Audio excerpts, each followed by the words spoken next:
dalam bentuk-bentuk puitis yang tadi oleh Kang Dadan sudah disebutkan. Salah satu diantaranya adalah Hariri Huang Siting Gusti Numaha Suci. Itu tarjamahan Juz Amma.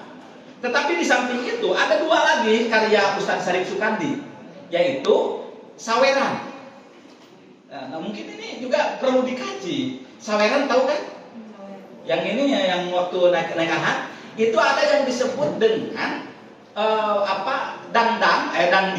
dangding untuk menasehati suami dan istri yang baru menikah melalui upacara saweran.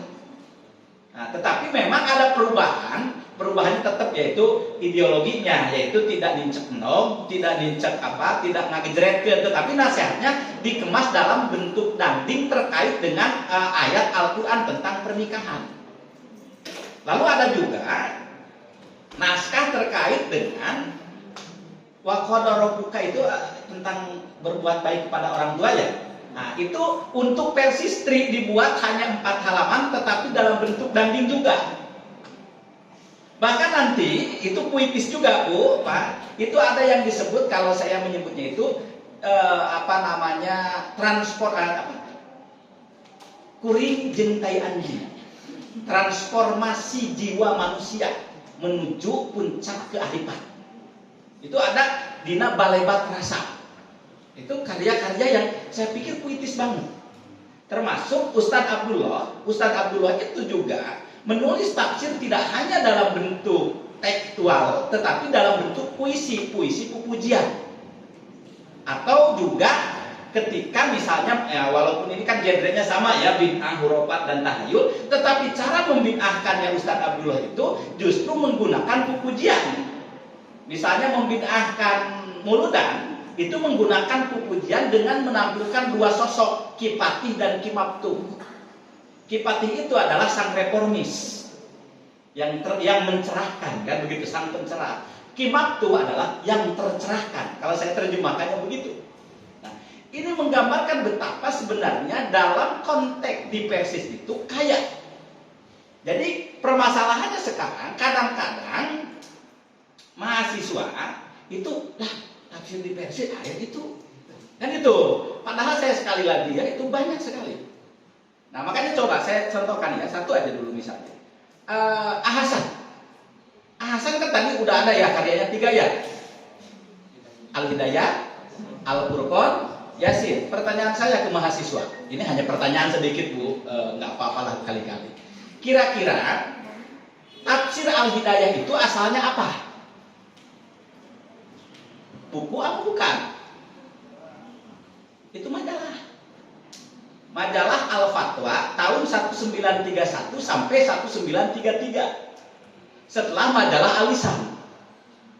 Nah, kalau dilihat majalah ini sangat rasional sekali.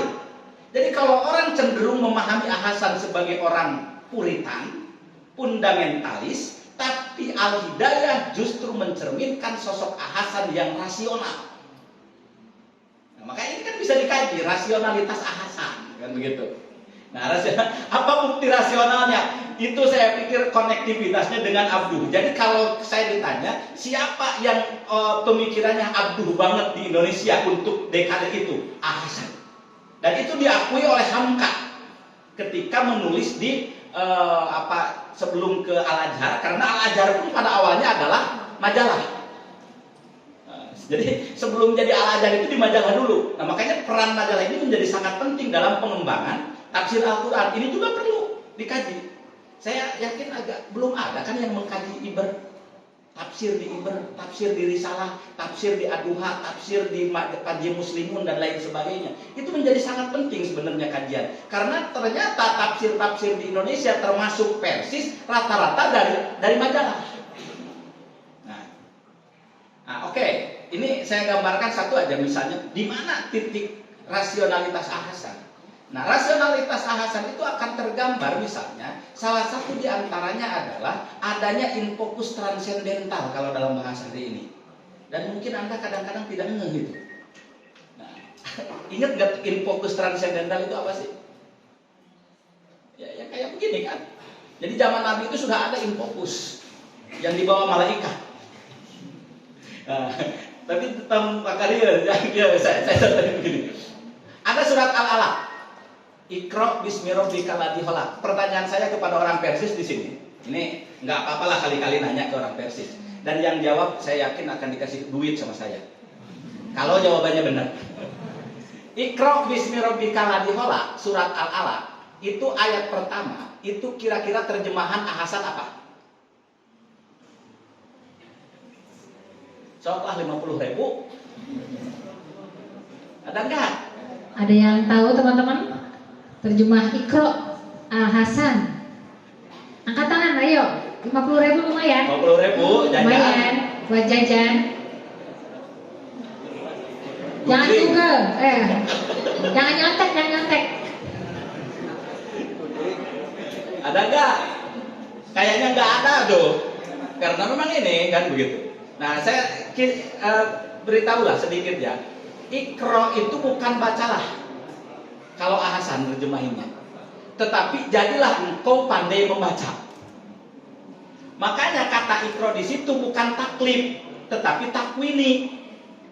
Jadilah engkau pandai membaca. Maka malaikat Jibril ke Gua Hiro itu menurut Ahasan membawa selembar kain yang di situ tertulis Iqra bismi rabbika sampai ayat 5. Makanya saya mengistilahkan dengan infokus transendental begitu. Ya, urusan benar dan salah kan urusan lain, tapi di sini akan mencerminkan betapa Ahasan itu sebagai sosok yang rasional.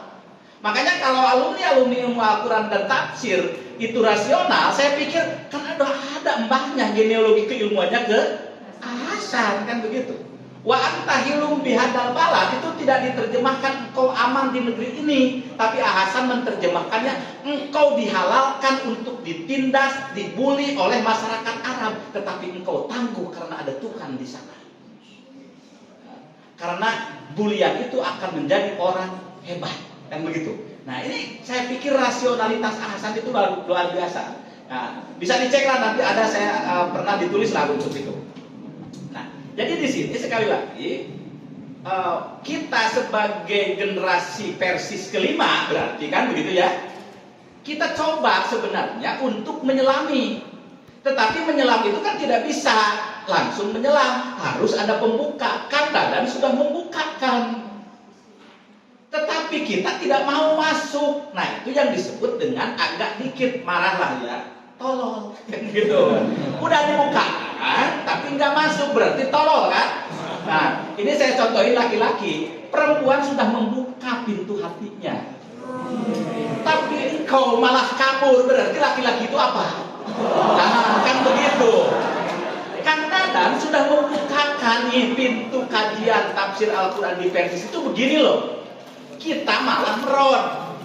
Nah, makanya kakak Nailin itu kan salah satu di antara kebijakan prodi kalau tidak salah, Teteh ya, kalau tidak salah jangan hamka terus, jangan Quraisy Shihab terus, kan begitu penelitian itu, karena ini sudah terlalu banyak. Nah, kalau jangan berarti membuka ruang Persis, kan begitu.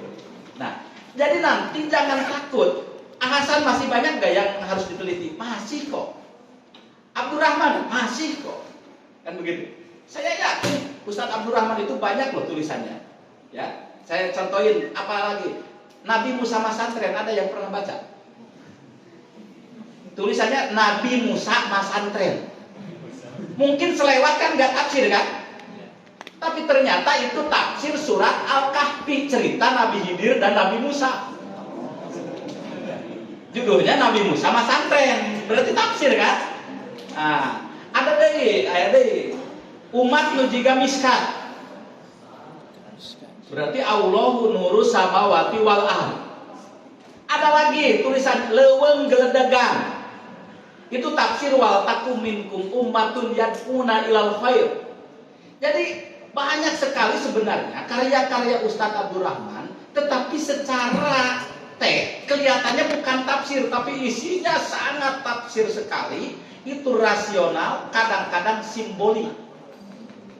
Nah, makanya ini grand yang lebih jauhnya sebenarnya harus ada penelitian yang lebih gede, yaitu terjadinya pergeseran pemikiran tafsir di Persis dari rasionalis ke tekstualis. gitu. Yang sekarang kan kecenderungannya tekstualis ya. Nah, tetapi dari sananya itu sampai generasi Ustadz Abdurrahman Abdullah itu rasional simbolis kan gitu. Nah, makanya ini kan menarik sebenarnya kalau kita teliti kan begitu. Tapi ini agak gede lah. Kalau bagi mahasiswa saya pikir jangan yang gede-gede, yang kecil-kecil tapi mendalam. Misalnya saya mau pingin yang itu apa tadi Nabi Musa Masantren. Saya ingin meneliti yang ini, yang ini. Bisa jadi ratusan penelitian. Nah kalau saya lihat, jika seandainya angkatan tahun depan, misalnya semua neliti tentang Persis, lalu dipublikasikan, maka Persis akan nongkrong di OJS itu ada 50 Persis. Berarti kan sumbangsih kita ke Persis di situ. Tapi kalau sekarang Persis nggak ada, tulisan-tulisan mahasiswa tentang Persis, orang tidak tahu. Memang di Persis ada gitu, kan nggak ada kan begitu. Nah ini kan akan jadi masalah. Nah makanya mohon maaf sekali lagi, banyak sekali sebenarnya yang bisa kita lakukan untuk menggarap penelitian di Persis. Nah Kang Dadan sebenarnya kan baru memotret saya sedikit, kan gitu ya. Nah, terus dipotret oleh Hendy Rustandi kan, gaya bahasa, diksi dan imajinasi. Ideologinya bisa jadi loh, belum. Kan begitu, jadi penelitian baru. Nah, lalu nanti kan ada lagi aspek-aspek lainnya. Aspek-aspek lainnya mungkin dari sisi visualisasi, sastra kan begitu. Nah, makanya tolong Anda kalau melihat saya, ini nggak apa-apa lah, dikit promosi. Saya, dan tadi kan Kang Dadan nyebut pakai teori Gedmer kan. Nah, kalau Anda melihat saya, itu jangan melihat saya dari hari ini, tetapi ada pusi-pusi yang mendahuluinya, kan begitu. Artinya bahwa saya menulis misalnya memudah guratan takdir, orang hanya berpikir saya sedang menceritakan diri saya, padahal saya sedang menceritakan tafsir. Cuma kadang-kadang kita tafsirnya, saya ada kata-kata buah asad itu tafsir, itu ajal, likuli syai'in ajal, idza jaa ajaluha la yasta'khiruna sa'atan wa la yastaqdimun. Itu sebenarnya diungkapkan dalam bentuk simbolis buah asad. Ngabeca narik nepi ka 2 kintal. Itu sebenarnya bukan rek nyaritakeun ngabecana, tapi mau menceritakan apa itu cinta. Cuma kadang-kadang orang kan hanya melihat teksnya, kan begitu. Lalu kalau Anda baca yang saya misalnya Santri Pader, itu juga sebenarnya tafsir. Bertasbih bersama alam juga tafsir. Bahtera juga tafsir. Cuma saya mencoba mengemas dengan gaya saya, kan gitu. Dan ternyata itu sudah didahului oleh pendahulu kita, Ustadz Abdurrahman, Ustadz Abdullah, kan begitu. Makanya saya juga sedang noong-noong itu ada yang tadi itu. Dari anekdot ke karakter, dari cerita-cerita lucu yang dikarang oleh ulama-ulama Persis. Tadi kan Mama kalau tidak salah itu karya Ustadz Usman. Lalu ada Panggeing jeung Pangjejeh karya Ustadz Aceng Jakarya. Itu sebenarnya merupakan pendidikan karakter dan juga merupakan tafsir Al-Quran. Nah, jadi kalau kita potret sekali lagi Bapak dan Ibu ya, Teteh dan Neng, ternyata Persis ini hajanahnya sangat luar biasa. Permasalahannya kita mau enggak neliti itu. Ya, terakhir saya hanya ini ya. Siapa yang pernah baca kumpulan khutbah? Kumpulan khutbah Ustadz Komarudin Saleh yang diterbitkan oleh Diponegoro. Ada enggak? Nah, oke. Kira-kira ini yang diterbitkan oleh Diponegoro itu sebenarnya apa? Kalau dicek ternyata itu juga tafsir. Karena ini sebenarnya ditulis oleh 2 tokoh, walaupun ketika Diponegoro ditulisnya oleh Komarudin Saleh. Tetapi pada dasarnya itu karya dari 2 tokoh, yaitu Ustadz Abdurrahman dan Ustadz Komarudin Saleh ketika mereka berdua sebagai bidang tabligh PP Persis. Makanya dikeluarkan dengan ijazah. Jadi tidak sembarangan itu. Di situ ada dikeluarkan dengan ijazah. Dan isinya banyaknya tafsir juga. Nah, makanya di sini ada yang disebut dengan transformasi tafsir. Dari tafsir yang sifatnya kaku ditransformasi ke dalam novel, ke dalam khutbah Jumat, ke dalam tadi yang Ustaz Usman Solehudin ya. Nah, itu juga kumpulan khutbah, sesemperan tina iber dan lain sebagainya. Berarti itu masuknya kategori ranah transformasi tafsir dengan pendekatan nanti resepsi sastra kan begitu. Nah, barangkali itulah sebagai gambaran awal. Saya sangat apresiasi terhadap apa yang dikemukakan oleh Kang Dadan. Hasil penelitian Kang Dadan ini harus jadi titik pijak untuk membuka cakrawala baru terkait dengan perkembangan tafsir di Persis. Aku lu qauli hada wa astaghfirullah li wa lakum. Wassalamualaikum warahmatullahi wabarakatuh.